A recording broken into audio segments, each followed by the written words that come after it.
কামনা করেছে এই বলিয়ে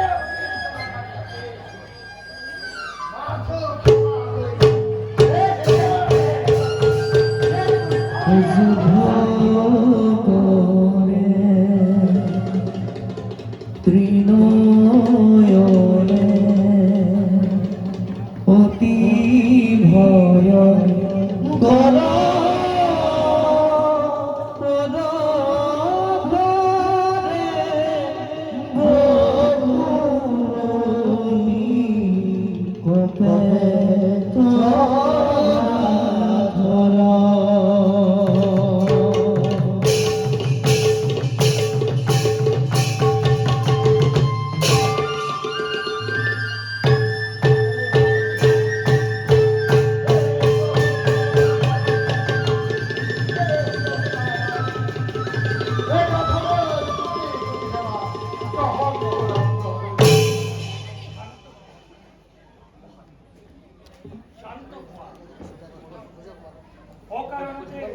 সৃষ্টির বর্ণয় ঘোষণা কল্পনা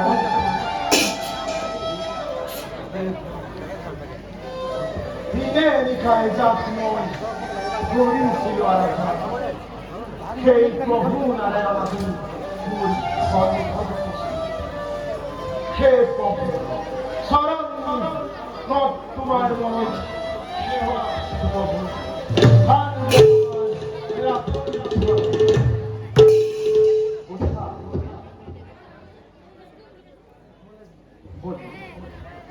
তোমার শক্তি আমি অতিক্রম করছি এতিয়া তুমি আমার কথা বলি দেব মুক্তি হে ভক্ত বাঞ্ছা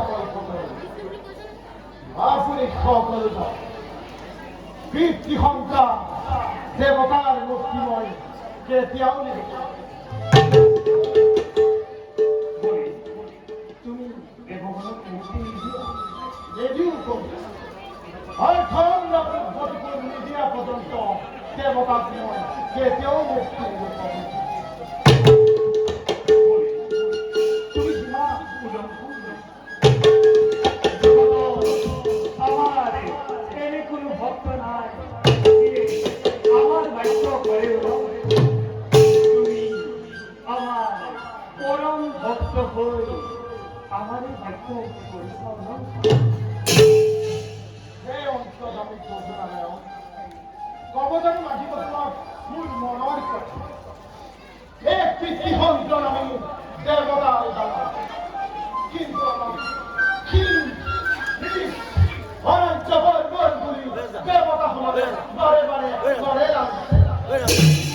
ক্ষেত্র হসাই যদি আমার অঙ্গ অধিকার নাই হসাই যদি আমাকে বিশ্বর দহিত তোমার এই পুনর খরচক্রয় পৃথিবীর পরামুক্ত করা দানব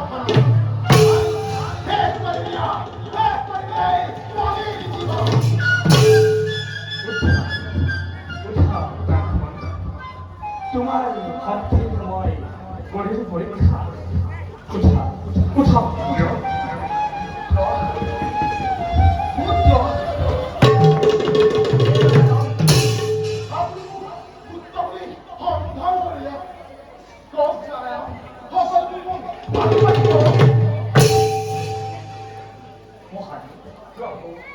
আকস্মিকে প্রকাশ করবে রহস্য কি করবে উপায় দিও প্রভু অনন্য করে ভক্তের মনোবাঞ্ছা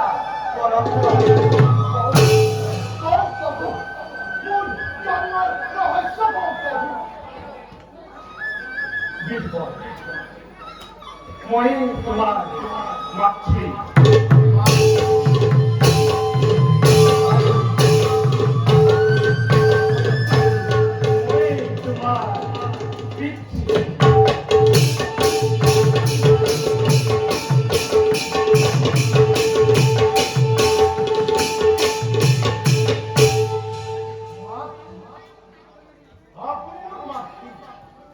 কিন্তু প্রভু আপনি যে পরম পুরুষ কি কেন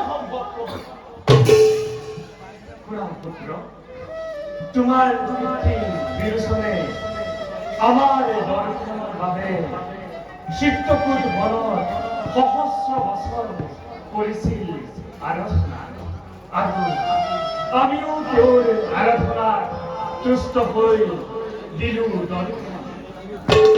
তোমাৰ পিতৃয়ে আমাৰ পৰা মোৰ দৰে ৩২ অলংকাৰ পৰিচিত এগৰাকী সুন্দৰী ৰূপৱতী কন্যাক নিজৰ পত্নী ৰূপে প্ৰাৰ্থনা কৰিছিল।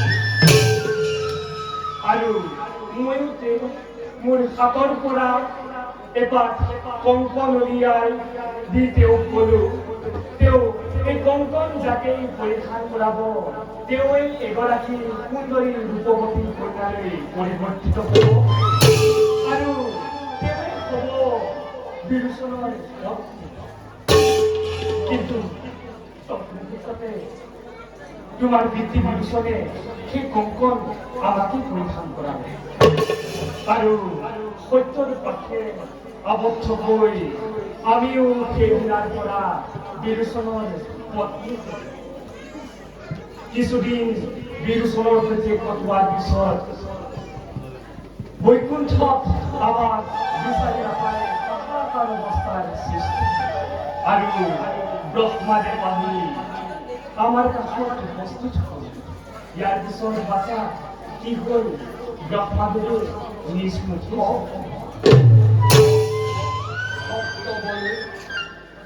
ধ্যান যোগে জানিব পাৰিলো প্ৰভু শ্ৰীহৰি বিৰোচনৰ পত্নী ৰূপে কৰিছে বিবাহ। মহাদেৱ আৰু আমি দুয়ো একেলগে আমি যথাস্থানত অনুপস্থিত। বিৰোচনৰ পত্নী ৰূপে নাৰায়ণী অন্ন দিয়াৰ সুযোগতে নাৰায়ণৰ হাতৰ খাৰু আনিলো উলিয়াই। তাৰ পিছত শ্ৰীহৰি নিজ ৰূপ কৰিলে ধাৰণ। কিন্তু নাৰায়ণৰ সেই সময়ত আছিল সংকল্পতা। নাৰায়ণৰ গৰ্ভত তোমাৰে আছিল অৱস্থা। ইয়াৰ পিছৰ কথা শুনা মহাদেৱৰ উপায়ন্তৰ হৈ ভগৱন্তৰ বাপুখানি তোমাক বাহিৰ কৰে। বাহুৰ পৰা জন্ম হোৱাৰ বাবে তোমাৰ নাম বলি বুলি মই কৰিছো কথা। শ্ৰী কৰি তোমাৰ মাতৃ বুলি ক'লে ঐক্যুক্তি কৰা ভগৱন্ত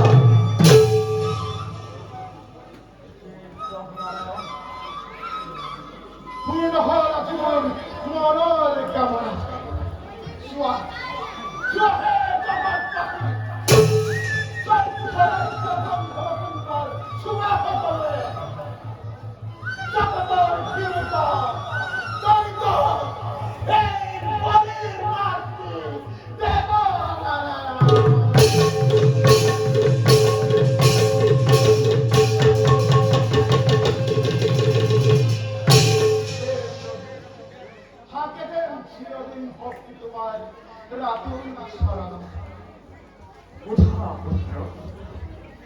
পুত্ৰ, তুমি যি অমৰাৱতীপুৰৰ আশা কৰিছা তাতোতকৈ বৃহৎ অমৰাৱতীপুৰ আমি তোমাৰ বাবে সৃষ্টি কৰি মাথো এতিয়া আমাৰ বাক্যবাণী দেৱগণক মুক্তি দিয়া।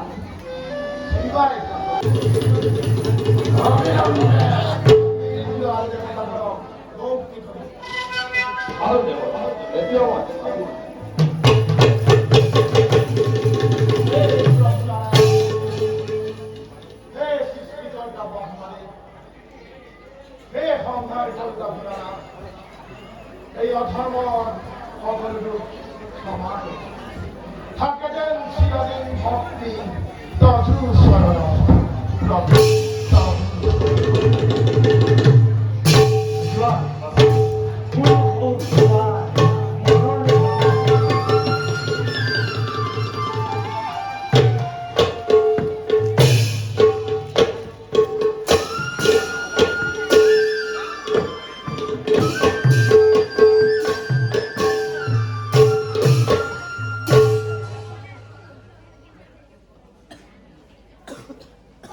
বলিদান গ্রহণ করো। বুঝা দেবেন্দ্র। প্রভু কি উপায়েৰে দেৱতাই দীঘলতি তথা সেউলা শক্তি পুনৰ ঘূৰাই পাব তাৰ এটি উপায় হৈ পৰে নতু দানৱৰ আক্ৰমণত পুনৰ ভাৰসাম্য নহয়। দেবেন্দ্ৰ, মহামুনি দুৰ্বাসাৰ মহাসাপৰ দেবগণৰ সমস্ত শক্তি লোপ পাইছে। তোমালোকৰ শক্তি পুনৰ উদ্ধাৰৰ বাবে কৰিব লাগিব অমৃত দান।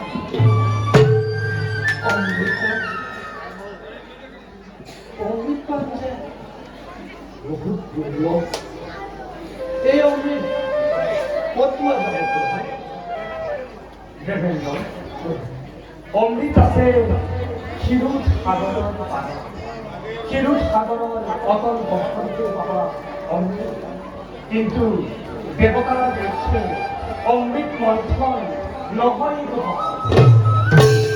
তোমালোকে বলিৰ সহায় ল'ব লাগিব। বলি আৰু তোমালোক দেৱগণে লগ হৈ সমুদ্ৰ মন্থন কৰি উদ্ধাৰ কৰিব লাগিব তোমালোকৰ হেৰুৱা সম্পদ।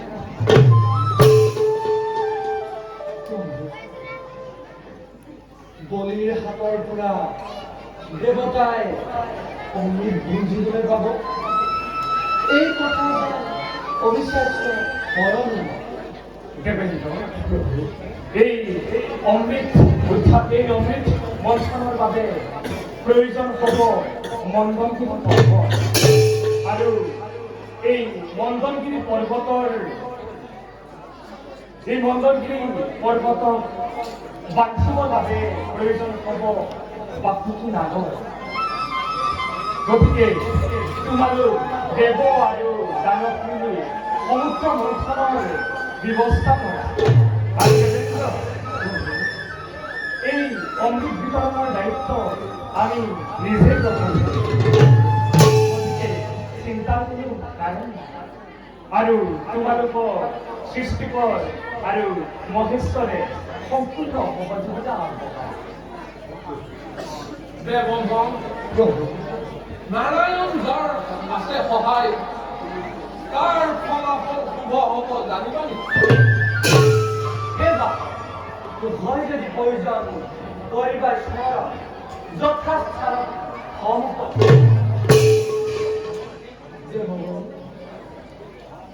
পলম নকৰি আমি যাত্ৰা কৰোঁ দৈত্যপুৰী।